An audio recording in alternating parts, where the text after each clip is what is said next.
Hello, everyone. We're at another episode of EPM Chronicles and Confessions.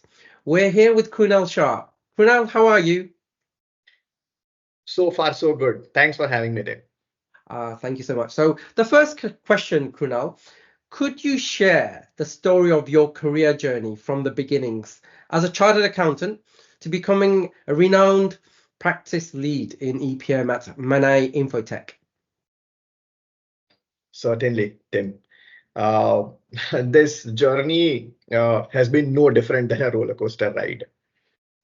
Traditionally, a space in IT was reserved by IT engineers and management grads. So we, as chartered accountants, never thought that we had a career to carve here.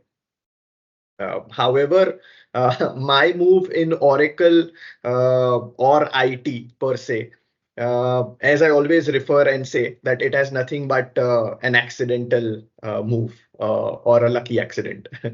Catching an opportunity to work with Evosys, which is now merged with Mastech, but earlier it was nothing but a startup. Keeping our niche accounting skill sets in mind, I and many other have been trained on Oracle to perform the simple role of consultants. Uh, well, that was just the beginning. Projects and opportunities from Oracle Finance, Oracle Supply Chain, Oracle Business Intelligence, Oracle EPM, etc., just kept coming my way. And fortunately, I have grabbed all the opportunities with two hands. Additionally, I mean, implemented few almost in every areas as well. This helped me understand Oracle as a product with their depth and breadth. Post few years, EPM chose me, and since then I have been a part of EPM fraternity. Well, then I think since some odd 5 years before, Mannai InfoTech, which is my current organization, and I have spotted each other to begin the EPM practice. And since then, journey so far has nothing else but great. Phenomenal. Cool. So, reflecting on your extensive experience with over 25 successful implementations across diverse industries globally, what stands out as the most transformative project you've led and why? Um, to be fair, Tim, this is the speciality of EPM.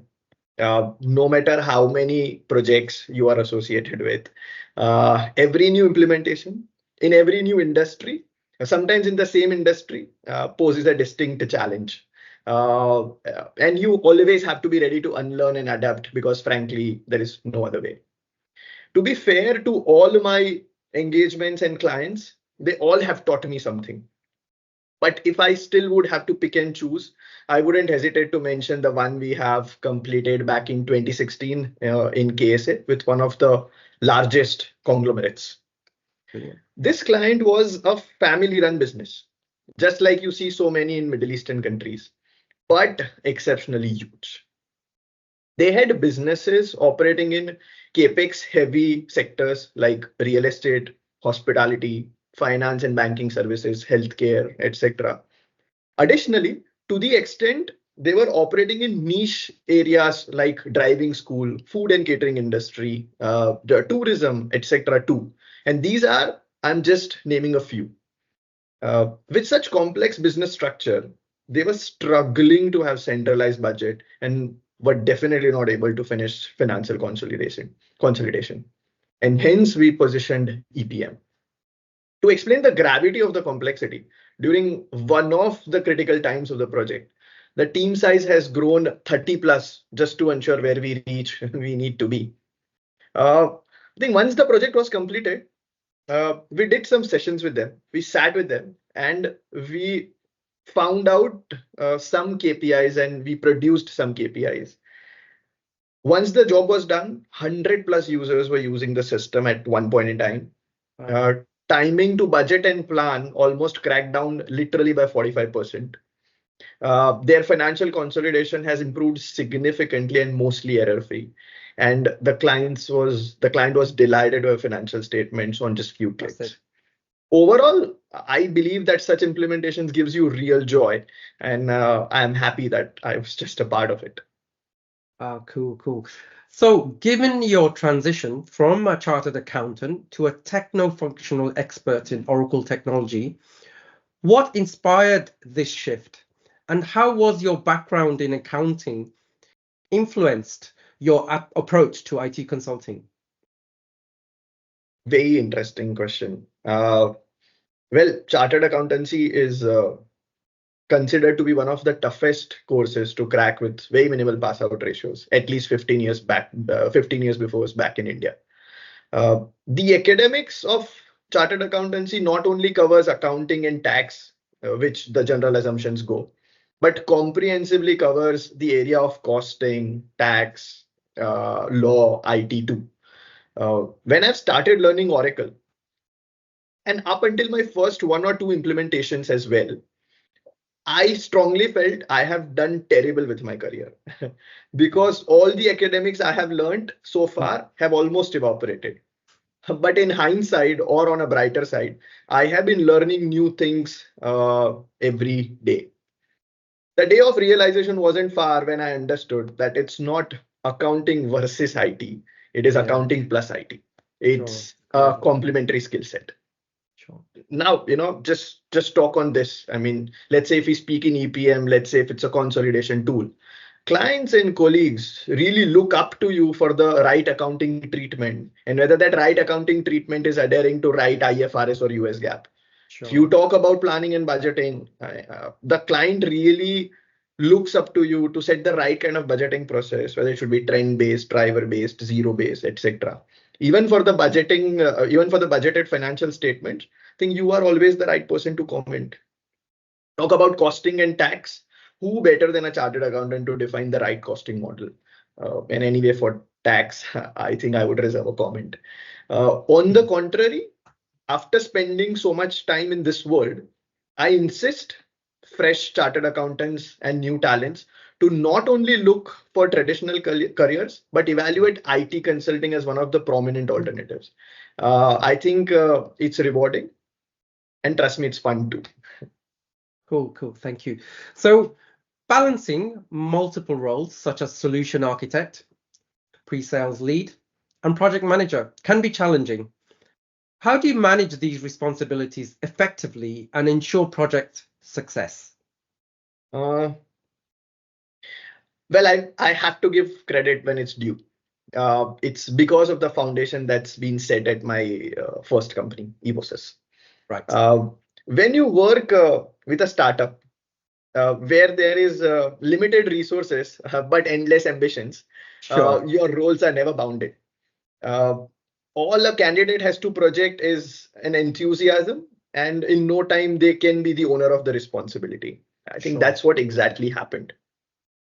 There were many engagements where I've just started as a consultant, but ended up performing a role of an active acting project manager for various reasons. And at the same point in time, for many projects, I've been assigned as simple SME for a very brief period, but ended up doing the role of a consultant because duty called. Sure. So personally, I believe in this theory of being jack of all. But let me also admit that focused roles are equally important. There is no way I'm disregarding the experts who have been picking and doing one role but remarkably well. Because it might become a very different ballgame when you are working in a corporate of, let's say, 200K plus 200K plus employees, wherein demarcation of role is the key to success. So if everyone will do everything, it will be nothing but chaos. So in conclusion, exposure in all areas are vital, maybe at the initial years, but it's imperative that you choose your interest soon and follow it passionately. Completely, yes. So working in over 17 countries must have presented various cultural and operational challenges. Can you share how you adapt your strategies to meet the needs of a diverse client base? Well, 2 cents on my side. Not that there are other people who have not done better than me, but in my opinion, the project success primarily depends on client plus partner. At least these are the controllable ones. In today's world, I feel it's silly as well as interesting to see that few thousand miles away, you are not dealing with the same engagement, but you are dealing with the same engagement and a different culture. I mean, this cultural difference isn't going to stop you from success, but poses a challenge and ask you to quickly adapt to it. Just few observations on my side. Let's say if you are working in a Middle East with one of the organization, you need to understand that this is a maturing market. Clients here are extremely open to innovative ideas. Yes. However, you might have to execute it slowly because the adaptation can take a while. See, their strength lies in their open mind and innovation to change. But so leverage it. But if that takes a while, don't get frustrated. On a very routine and general note, you can always start by saying Salam alaikum and ends with inshallah. Mean it when you say it, so that you can be a part of their culture. Of course. And obviously enjoy their long Ramadan and Eid holidays. Yes. But let's say if you're working with a UK customer or a US customer, people and technology, everything is mature there. The innovation you're going to speak about, maybe they have heard it years before. If not, it's not going to shock them or surprise them. So their strength lies in execution. So be as precise in your project execution, as effective as possible, and quickly, if you can finish it, that's going to be a bonus. So these are just simple things that maybe you can adapt in your culture. You are just a right fitment for everybody. Cool. So mentorship plays a significant role in professional development. Can you talk about your mentoring style and how you foster growth and learning within your teams? To be fair, I have yet to learn a lot on leadership. And frankly, everyone who is a good leader would say the same. Not that I have learned leadership skills professionally somewhere, but all of my previous managers have taught me something in bits, but in accumulation, it's a lot. See, forget about all the other roles like PMs and sales and pre-sales.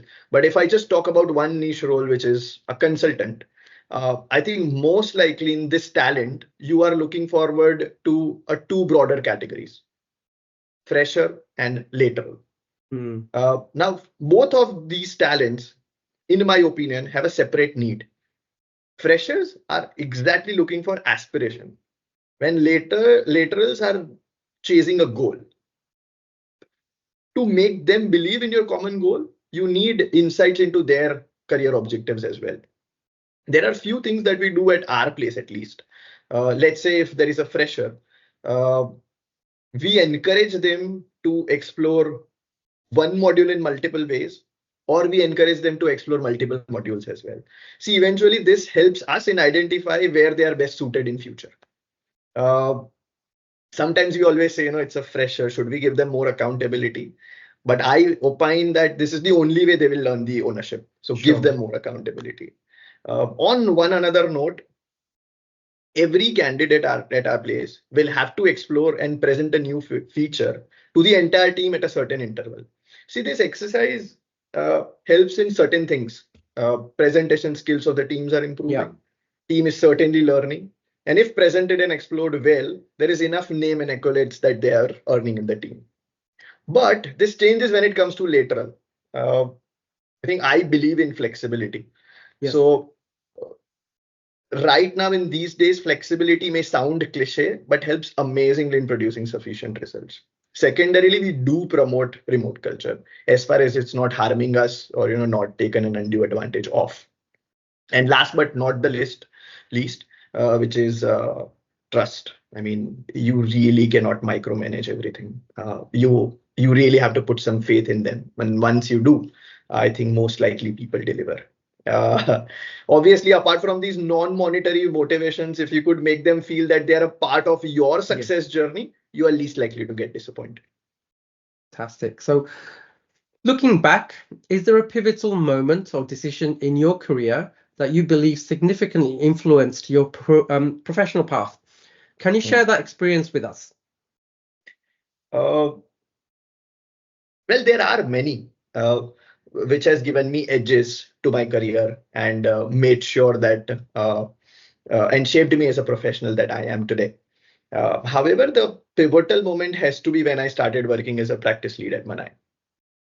Throughout your career, you take responsibilities of work, but the question you ask yourself drastically changes every time you progress. Let me help with an example. Let's say when you are a consultant, your area of worry is the deadline of the documentation close. Am I ready to deliver a presentation tomorrow? Have I sufficiently learned a new feature, etc. But the moment you progress, you become a PM. Your worry is the milestone completed? Are we on track to finish the project on time, on budget, etc. But at practice level, it really changed. I've started thinking how much more business can I bring in the next quarter? Uh, what your competitions are doing? How can you beat them? Or in special circumstances, how can you make them your allies? What should be the mix of the resources, etc. So this is where I felt that my perspective has really broadened, and I am sure in few years from now it will only be onward and upward. In order to manage this, right kind of organization and right kind of managers and support system are inevitable. I'm just fortunate that I've always had that. Fantastic. So, with the rapid evolution of Oracle technologies and business transformation practices, what trends do you foresee impacting the industry in the near future? Overall, the tech and the internet industry has witnessed a humongous growth.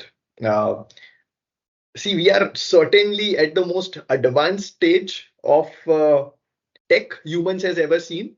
However, ironically, existing tech is less, rather inconsequential compared to what future can hold. Literally, sky is the limit. I mean, weren't we both doing on-prem implementations like 8 to 9 years before? But these days feels like that just doesn't exist. Well, in terms of evolution at Oracle, they must have ample at hand. But there is one that I sense and belongs to the acquisition of Cerner. I think post-COVID, everyone has understood that healthcare will be a money-spinning industry. And having spent billions on acquisition of Cerner, Oracle unquestionably wants to be the leader in this market. If HIS system, their healthcare information system, their back office system, which is ERP, their reporting system, if everything belongs to one product, Oracle, would that not be a marvel? So, in my opinion, I wouldn't be surprised that in few years, Oracle would come up with a separate license offering targeting specifically healthcare, which includes the package of Cerner plus Fusion with pre-built industry practices, dashboards, KPI integration, all seamless. So I wouldn't be surprised with that. Secondarily, I think since the tech industry is growing in general, apart from Oracle also, there are abundant tools in the market which envelops AI and ML technologies. We as partners and consultants have to find ways on how those technologies and tool can speak to each other.